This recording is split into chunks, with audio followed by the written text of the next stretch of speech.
3 heures, c'est le temps qu'il fallait cet après-midi pour relier Marseille à l'aéroport de Marignane. Sur la départementale 568, des camions sont bloqués depuis plus de 24 heures. Il y a eu 50 cm de neige qui sont tombés hier matin. J'ai voulu prendre l'autoroute. En bas de la côte, j'ai pas pu rouler. J'ai pas pu monter parce que j'étais vide. Et moi, je suis là depuis hier 15 heures. Au cours de la journée, les pistes de l'aéroport ont pu être déneigées. Des centaines de passagers sont toujours bloqués à l'intérieur de l'aérogare.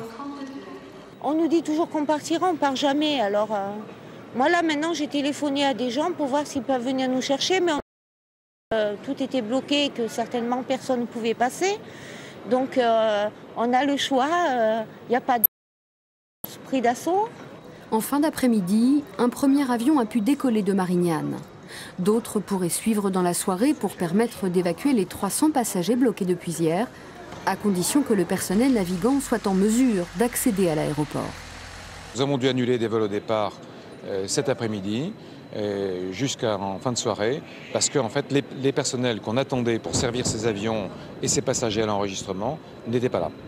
Donc, et même il y avait aussi du personnel navigant commercial qui n'était pas sur place pour pouvoir monter dans l'avion et donc assurer la sécurité des vols. Un retour à la normale du trafic aérien est attendu demain. Tout au long de la journée, les Marseillais, eux, se sont activés pour déblayer les rues et les trottoirs de leur ville. Quant aux élèves, en vacances forcées aujourd'hui, ils devraient reprendre le chemin de l'école dès demain matin. Et comme chaque fois que des chutes de neige perturbent le fonctionnement des aéroports ou font des sinistrés sur les routes, la question des infrastructures et des équipements permettant de faire face à la situation est posée. François Fillon parle de déficiences inacceptables dans un pays moderne. Dominique Marie, Jean-Jacques Buty. Aéroport de Toulouse-Blagnac ce matin, image rare d'un trafic paralysé par quelques centimètres de neige et une bonne couche de verglas, avec pour conséquence immédiate des centaines de vols annulés. Mais quand on voit l'état de la piste et pourquoi l'aéroport est fermé, quand on vient de Strasbourg, on a envie de sourire. Peu habitué à de telles conditions météo, l'aéroport a en fait manqué de produits dégivrants pour les pistes. Exceptionnel à Toulouse, le verglas est plus fréquent en région parisienne. Il a pourtant paralysé lundi dernier l'aéroport de Roissy-Charles de Gaulle. Résultat, 5000 passagers en souffrance et une enquête administrative diligentée. Quand il y a des milliers de gens qui sont bloqués pendant des heures et des heures, quand des aéroports dans un pays moderne ne fonctionnent plus parce qu'il y a de la neige et qu'il y a eu des déficiences. Mais il faut faire le retour d'expérience et puis mettre en place les moyens nécessaires. Depuis le début de la semaine, les infrastructures de transport du pays souffrent de la vague de froid. À Marseille, aucun TGV n'a pu rejoindre la ville pendant près de 24 heures.